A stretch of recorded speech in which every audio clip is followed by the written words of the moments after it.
Septic abortion is a life-threatening complication of abortion.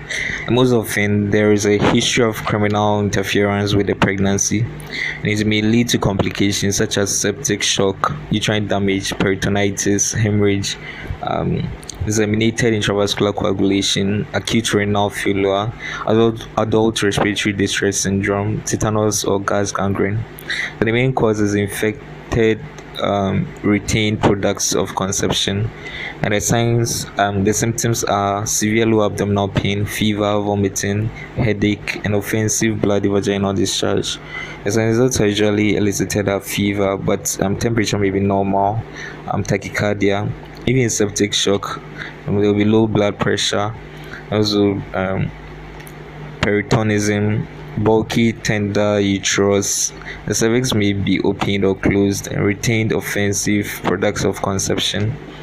Investigations are FBC and cycling test, and clotting screen, blood grouping and cross matching, blood culture and sensitivity, urine culture and sensitivity, endocervical swab for culture and sensitivity, and blood urea and electrolytes, chest and abdominal X-ray to exclude foreign body, as a gas under the diaphragm suggesting uterine perforation. Abdominal pelvic ultrasonography for intra-abdominal or pelvic abscesses, and the presence of products in uterus, fluids and gas in pelvis. The main treatment objectives are to resuscitate the patient, to treat infection, to evacuate uterus, to provide post-abortion counseling. Non-pharmacological treatment: to evacuate the retained products of conception. A careful evacuation of the uterus must be done, as risk of uterine perforation is very high. Gentle digital curettage, followed by the instrumental curettage and general anesthesia within 6 hours of initiation of antibiotic therapy is recommended. Examine to confirm if the uterus is perforated and determine if surgery is required. Pharmacological support and family planning counseling is required. Pharmacological treatment, so for resuscitation, for shock, they give IV fluids and blood transfusion as necessary. Treatment of sepsis: give amoxicillin clavulanic acid IV, 2 gram 8 hourly for 24 to 72 hours, and gentamicin IV 8 milligrams 8 hourly for 7 days, and metronidazole IV 500 milligrams 8 hourly for 24 to 72 hours. Culture and sensitivity test results will direct further antibiotic therapy.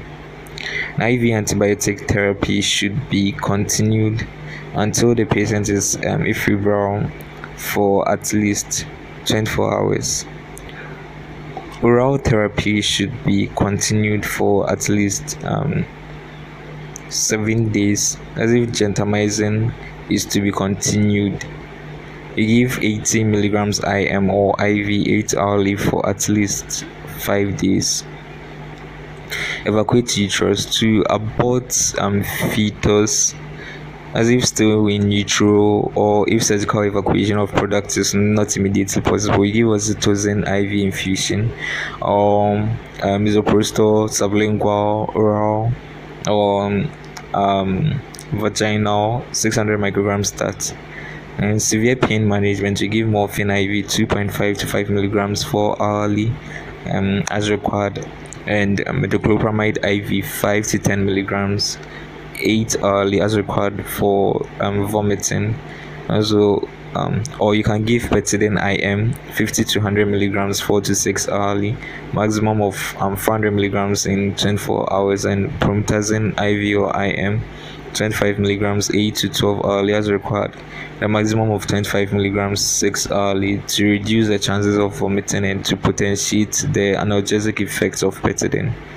You can give tetanus prophylaxis, tetanol IM 0.5 milliliters that, and human immune tetanus globulin IM 250 to 500 units that.